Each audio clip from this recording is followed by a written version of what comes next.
Hello friends, तो आज मैं इस वीडियो में प्रधानमंत्री द्वारा चलाए जा रहे 10 योजनाओं के बारे में बात करेंगे। और आप लोगों को कमेंट के माध्यम से बताना है कि इस योजना जो प्रधानमंत्री द्वारा चलाया जा रहा है, इससे जनता को कितना लाभ पहुंचा है और इससे जनता को कितना लाभ पहुंच रहा है। तो चलिए मैं इस वीडियो में एक एक करके आपको उस 10 योजनाओं के बारे में जानकारी देते हैं जो आपके एग्ज़ाम के लिए भी इम्पोर्टेंट हो सकता है। तो चलिए अब उसके बारे में एक एक करके बात करते हैं। तो नई दिल्ली से प्रधानमंत्री नरेंद्र मोदी ने अपने 73वें जन्मदिन पर 7 दिसंबर 2023 को पीएम विश्वकर्मा योजना लॉन्च की। इस साल स्वतंत्रता दिवस के मौके पर लाल किले पर राष्ट्र को संबोधित करते हुए प्रधानमंत्री मोदी ने पारंपरिक कौशल से जुड़े कामगारों को लाभ पहुंचाने के लिए पीएम विश्वकर्मा योजना की घोषणा की थी। मोदी सरकार ने अपने 9 वर्षों के कार्यकाल में कई कल्याणकारी योजनाएं शुरू की, जिसका आम जन को लाभ मिल रहा है। पीएम विश्वकर्मा योजना भी उनमें से एक होने जा रही है, जिसका लाभ पारंपरिक कौशल और हस्तशिल्प से जुड़े कामगारों को मिलेगा। हम मोदी सरकार की ऐसी 10 जन कल्याणकारी योजनाओं के बारे में बात अभी करेंगे, जिनकी गरीबों और आर्थिक रूप से कमजोर लोग उसका लाभ उठा सकते हैं। चलिए इसकी शुरुआत हम विश्वकर्मा योजना के साथ शुरू करते हैं। इस योजना के तहत 13,000 करोड़ रुपये का प्रावधान किया गया है, जो अगले 5 साल यानी 2023-24 से 27-28 तक लागू रहेगी। प्रधानमंत्री विश्वकर्मा योजना के तहत पारंपरिक कारीगरों और हस्तशिल्प को विश्वकर्मा प्रमाण पत्र और पहचान पत्र मिलेगा। साथ ही पहले चरण में 1 लाख तक का ब्याज मुफ्त मिलेगा। दूसरे चरण में 5% रियायती ब्याज दर के साथ 2 लाख रुपये तक का ऋण मिलेगा। इसके लिए गारंटी की जरूरत नहीं होगी। तो अगली दूसरी योजना है प्रधानमंत्री आवास योजना। इस स्कीम के तहत गरीब और बेघर लोगों को अपना आवास बनाने के लिए केंद्र सरकार की ओर से सहायता राशि दी जाती है। इस राशि की मदद से गरीबी रेखा के नीचे जीवन यापन करने वाले नागरिक खुद का घर बनवाने में सक्षम हो पाते। पीएम आवास योजना के 2 रूप है। पहला पीएम आवास ग्रामीण और दूसरा पीएम आवास अर्बन, जो शहरी क्षेत्रों के लिए।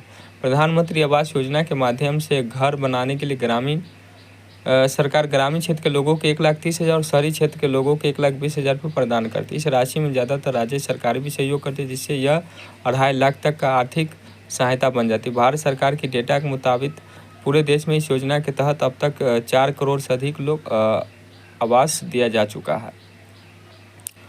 चलिए तीसरी योजना के बारे में बात करते हैं। और तीसरी योजना जनधन योजना। यह योजना के तहत गरीबी रेखा से नीचे जीवन यापन करने वाले लोग बैंकों जीरो बैलेंस अकाउंट खुलवा सकते हैं। जनधन गरीबी खाते पर आमजन को चेक बुक, पासबुक, दुर्घटना बीमा के अलावा ओवरड्राफ्ट फैसिलिटी की सुविधा भी मिलती है। ओवरड्राफ्ट फैसिलिटी के तहत जनधन खाता धारक अपने अकाउंट में बैलेंस नहीं होने पर 10,000 रुपये तक की राशि निकाल सकते हैं। इस योजना का मकसद वित्तीय समावेशन है, मतलब देश के गरीबों को व्यक्ति को भी बैंकिंग सिस्टम से जोड़ना है। अब चौथी योजना के बारे में बात करते हैं, प्रधानमंत्री किसान सम्मान निधि योजना।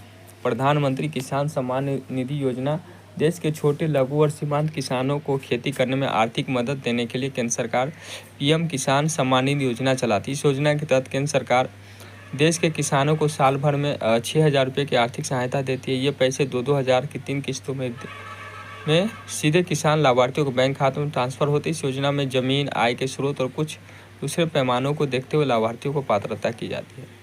5वीं योजना प्रधानमंत्री गरीब कल्याण अन्न योजना। मोदी सरकार ने इस योजना की शुरुआत मार्च 2020 में की थी। कोरोना महामारी के चलते लॉकडाउन के दौरान इस स्कीम को शुरू करने के 80 करोड़ लोगों को मुफ्त अनाज उपलब्ध कराया गया था। केंद्र सरकार इस योजना के कई बार बढ़ा चुकी है। फिलहाल इस योजना का लाभ दिसंबर 2023 तक लिया जा सकता है। पीएम गरीब कल्याण योजना के माध्यम से देश के 80 करोड़ नागरिकों को हर महीने 5 किलो अनाज दिया जाता है। अगला योजना उज्ज्वला योजना। मोदी सरकार ने देश के महिलाओं की जिंदगी में बदलाव के मकसद से मई 2016 में उज्ज्वला योजना की शुरुआत की। इस योजना के तहत बीपीएल कार्ड धारकों को मुफ्त गैस कनेक्शन दिया जाता है और सब्सिडी पर 1 साल में 12 गैस सिलेंडर मिलते हैं। सब्सिडी सीधे पात्र लाभार्थियों बैंक खातों में जमा होती है। उज्ज्वला योजना के 1 मार्च 2023 तक 9.59 करोड़ लाभार्थी थे। केंद्र सरकार इसके विस्तार की योजना बताई, जिसके तहत 25, 26, 27 3 वर्षों में 1,650 करोड़ रुपये की लागत से 75 लाख नए उज्ज्वला एलपीजी कनेक्शन जारी किए जाएंगे।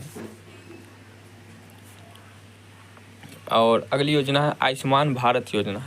देश के गरीब और आर्थिक रूप से कमजोर नागरिकों को स्वास्थ्य का ख्याल रखने के लिए उद्देश्य मोदी सरकार ने आयुष्मान भारत योजना चलाई। इस स्कीम में आयुष्मान कार्ड धारकों को 5 लाख रुपये तक मुफ्त इलाज की सुविधा मिलती है। दवाई की लागत, चिकित्सा आदि का खर्च सरकार वहन करती है। इस योजना के पात्र लोग आयुष्मान कार्ड के जरिए सरकार द्वारा सूचीबद्ध अस्पतालों में मुफ्त में अपना इलाज करवा।